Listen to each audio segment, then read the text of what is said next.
8-12 postseason loss. So, Shannon, will Lamar get his revenge next weekend against the Titans? I'm taking the Ravens, Skip. They look good. The two teams that I fear the most in the AFC right now is Buffalo 1, Ravens 2. Skip, Buffalo look damn good, but the Ravens are not far behind. And what we're seeing is they can run the football. They're back to being the Ravens. They're back to bludgeoning people. People don't understand how hard it is to run for 200 yards, then 300 yards. They're one of the handful of teams in NFL history that's run for 400. They could have run for 500 yards yesterday. If Lamar Jackson had played the entire game, they run for 500. And that defense is starting to find their rhythm. Now, I'm not going to take too much into Cincinnati because Cincinnati, they spent all their ammunition on Pittsburgh. They were done. Yep. After they beat Pittsburgh, Skip, they were spent. Yep. But the Ravens look good. Lamar is, Skip, I mean, as bad as Lamar had a little streak there, but he ended up throwing for 26 touchdowns with 9 picks. And he went over 1,000 yards rushing again, the only quarterback in NFL history to have 2 1,000-yard rush seasons. So he's starting to get back to being Lamar Jackson. And, Skip, the Titans' defense, they're terrible. Skip, I didn't realize they were that bad. I knew they were bad, Skip, because, you know, they gave a boatload of money to Jadeveon Clowney. They signed Vic Beasley. He had a cup of coffee and read a comic book, and they got him up out of there. Yep. The Titans' defense has given up 38 points in 3 of the last 5 games. They just gave up 230 to the Packers. The Packers can run the football, but they can't run it like Baltimore. And Lamar Jackson's legs. I'm taking the Ravens, Skip. This is a dangerous football team. You say you want to be streaking. You want to be peaking at the right time. They're peaking at the right time. Tennessee's going to have their hands full, but the Ravens going to have their hands full because King Henry, you saw what he did yesterday, Skip. I said, I don't know if he can get to 223. He said, man, watch me. I'm going to go get 253. Yep.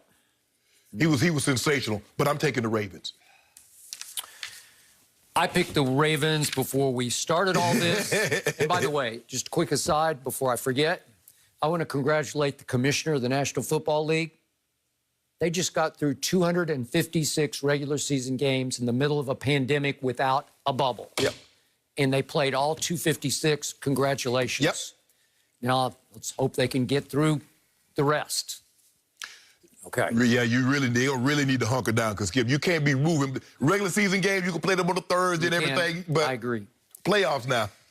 Back to Lamar. This is the biggest game of his career, and he's played in many. The problem is, in his biggest home games, he's been scary bad.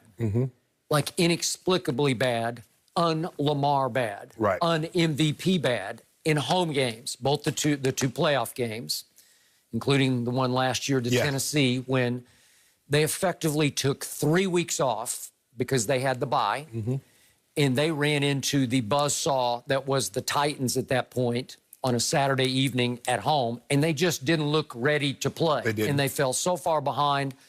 Lamar ended up putting big numbers up. Historic numbers up. Big numbers. But it didn't matter because they got so far behind so quickly, and it was on him because of the turnovers. Correct. 3 early turnovers. Yes.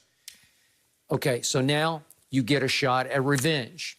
You're not going back to the scene of the crime because it's not in your place, it's at their place. I actually like Baltimore more on the road than at home, and I can't explain why. They just haven't played well at home. Right. Does it matter there's no crowd or little to speak of?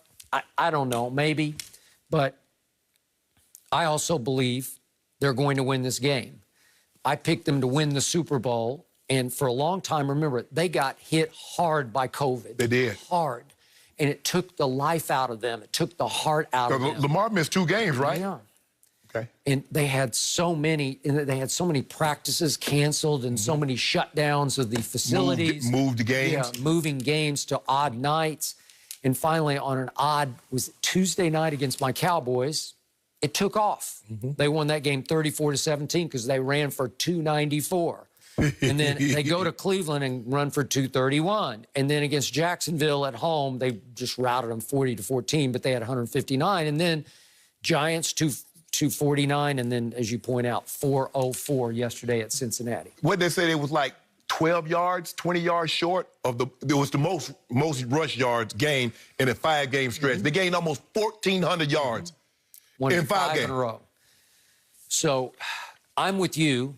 Lamar had shaky streaks this year, but somehow he started to figure it back out as he got healthier coming off COVID and got his legs back underneath him. And they are devastating on the ground. And if you don't watch it, he can be devastating through the air. If we could see that touchdown pass he threw to Miles Boykin yesterday, this one took my breath away. Just a little flick of the wrist. Yeah, he just barely flicks it. And it's got juice on it. It's got real juice on it. Hits him right on the button. Yep. And seriously, I will give you this. It's not the prettiest throwing motion in pro football, but is it not the quickest release? It's just like, pew, it just comes out so fast. And he had another one to Hollywood Brown in the back of the end zone. Yep.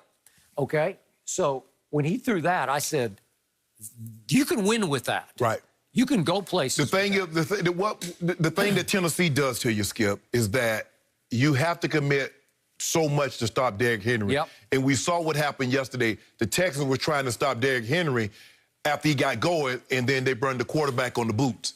And he's picking up 10. He's picking up touchdowns. He's picking up first downs. And then they play fake, and then they hit A.J. Brown over the top. And you still got Corey Davis. So Marlon Humphrey and Pete's going to have a lot on their plate because you're going to have to drop that safety down. Yep. Now, they went and got Calais Campbell. They went and got Derek Wolfe for this game. They did.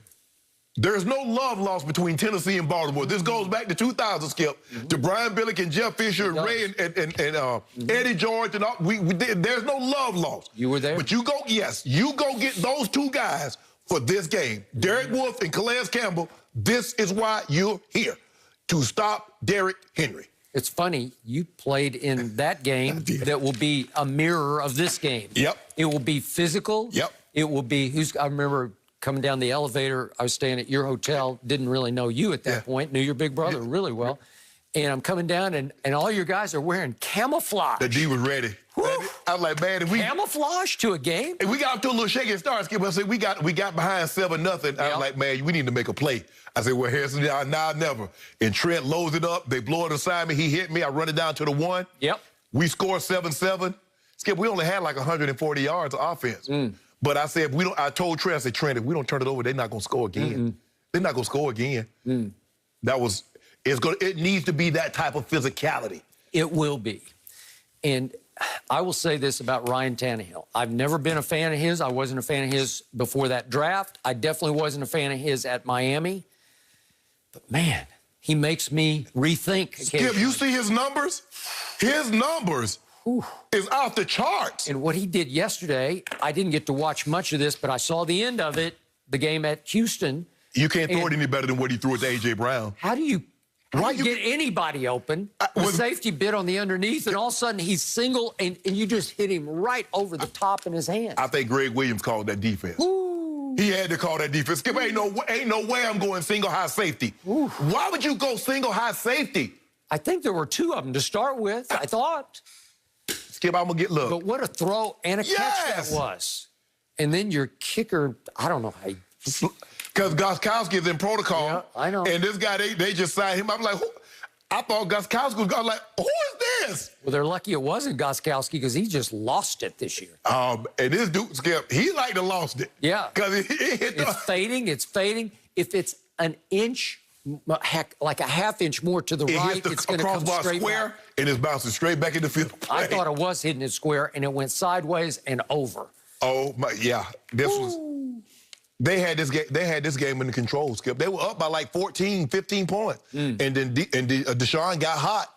So I was pleasantly surprised that most of the betting sites have this Ravens favored by 4.5-ish, somewhere in that range. They are going to win this game, I believe, and they're going to march on, and it's going to be very interesting to see what havoc they can wreak on the road. I don't like the Kansas City because it's another situation you're going to talk about guys that, and they weren't looking the best down the stretch. So basically, Mahomes is going to have 3 weeks off. Again, if the favorites hold, if the chalk holds, they but even if they don't hold, Skip, I'm just saying Mahomes, he didn't play the last game, but he's not playing next week. Lamar and company would go to Kansas City next. And that would be an interesting battle because that was Lamar's coming out party is when he went head-to-head with Mahomes. He needs to, the people that's caused him the most problems has been Tennessee Titans in the playoffs. Yep. And Patrick Mahomes in 2 regular seasons. He got close one year. He did, but then the Monday night game this year was a disaster. And last year was even worse. It was. It So, was. Here they come. Here they come. Well, you know, Skip, I let you have a little bit of a break from talking about your Cowboys, but we got to get back to it because what we saw yesterday, does the Cowboys' loss sit squarely on Mike McCarthy's shoulders? Yes, we're going back to it next.